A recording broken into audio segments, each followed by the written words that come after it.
नमस्कार दोस्तों, आइए एनटीपीसी के क्वेश्चनों के ऊपर चलते हैं। फर्स्ट क्वेश्चन है कि एक नमूना आंकड़ों का माध्य 60 और माध्यिका 48 है। 30 बटन में बहुलक ज्ञात कीजिए। फर्स्ट ऑप्शन है 36, सेकंड ऑप्शन है 18, थर्ड ऑप्शन है 24 और फोर्थ ऑप्शन है 48। आइए सॉल्यूशन के ऊपर चलते हैं। तो सॉल्यूशन माध्य का मतलब हो गया मीन, माध्य का मतलब हो गया मीन, और माध्यिका का मतलब हो गया मीडियन, और बहुलक का मतलब हो गया मोड। तो हमें मोड प्राप्त करना है। तो मोड इक्वल 3 मीडियन -2 मीन। ठीक है, इक्वल टू 3 इंटू मीडियन का वैल्यू कितना दिया है 48 माइनस मीन का वैल्यू क्या है 60 है। सॉल्व कीजिए।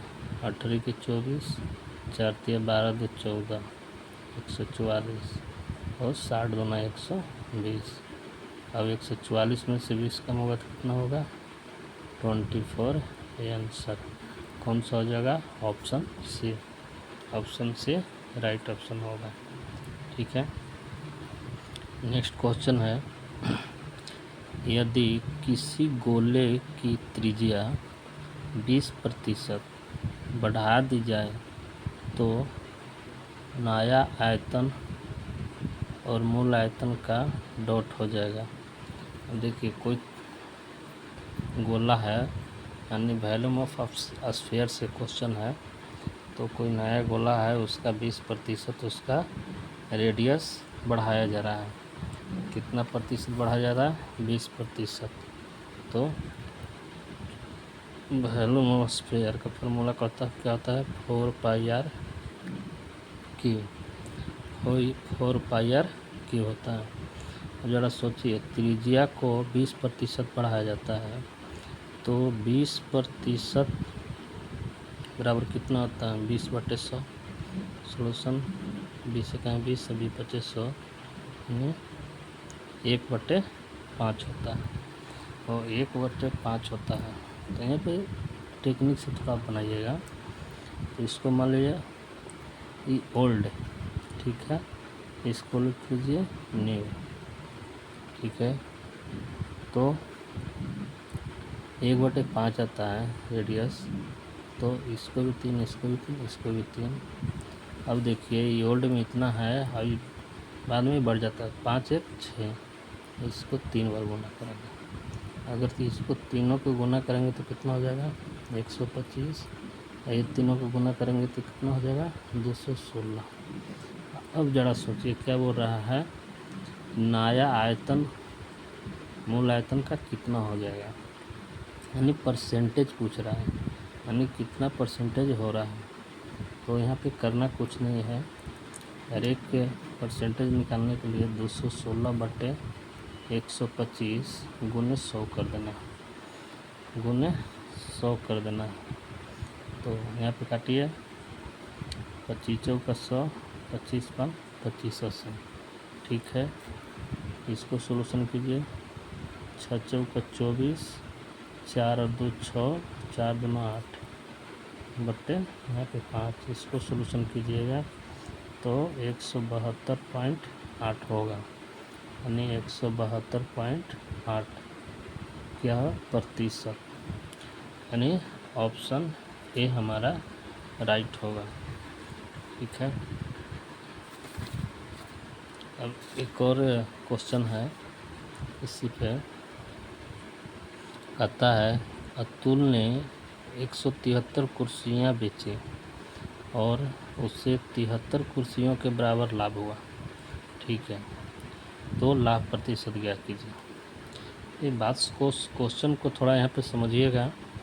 कहता है कि अतुल जो है 173 कुर्सी बेच दिया, और जब 173 कुर्सी वो बेचा तो 73 कुर्सी के बराबर क्या हुआ, उसका लाभ हुआ।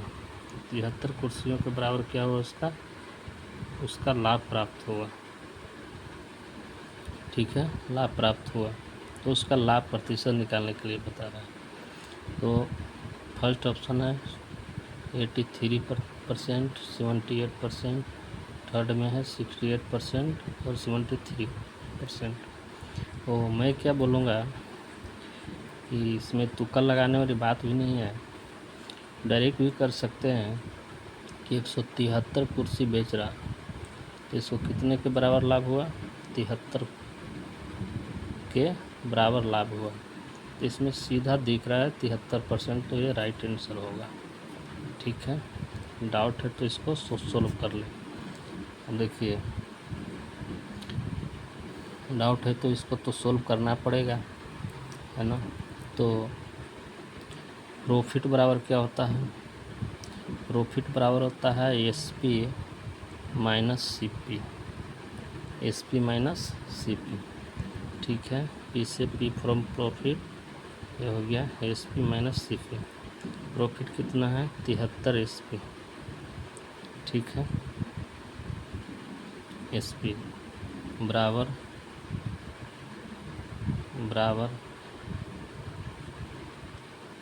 173 SP, 173 SP माइनस 173 CP। अब यहाँ पे बात को समझिएगा कि यदि 173 कुर्सी ये बेचा, तो 173 कुर्सी ये तो ख़रीदा होगा तब तो बेचा, तो इसलिए यहाँ पे 173 SP यानी जो बेच रहा है, जो कुर्सियों की संख्या में दिया यहाँ पे बेचा, तो फिर 173 खरीदा होगा तब तो बेचा होगा, इसलिए। ठीक है, तो CP को साइड में लेके आएंगे, तो CP को साइड में लेके आएंगे तो 173 CP बराबर 173 SP माइनस 73 SP, यानी क्रयमूल्य बराबर क्या सूत्र होता है, विक्रयमूल्य माइनस लाभ, विक्रयमूल्य माइनस लाभ। जस्ट इसी टाइप का क्वेश्चन है और इस प्रकार यह बनेगा। ठीक है, आप ज़रा सोचो कि 173 में से 73 चला कितना हो जाएगा, 100 SP। तो 100 SP जब हो जाएगा तो यहाँ पर तो हम लोग को सीधा दिख रहा है कि ये जो है यहाँ पे 100 हो गया और ये 73 हो गया, 173 हो गया। तो कहने का मतलब है यहाँ पे हमें लाभ प्रतिशत पूछ रहा है, तो लाभ प्रतिशत हम लोग को देना पड़ेगा। ठीक है, तो लाभ प्रतिशत बराबर क्या होता है, यानी लाभ गुने 100, तो लाभ कितना हो रहा है, 73, क्रयमूल्य कितना आ गया, 100, तो 100 गुने कितना हो जाएगा, 100, तो 100 से 100 कैंसिल, कितना हो जाएगा, 73%, 73% राइट आंसर। ओके, मिलते हैं दोस्तों नेक्स्ट वीडियो में।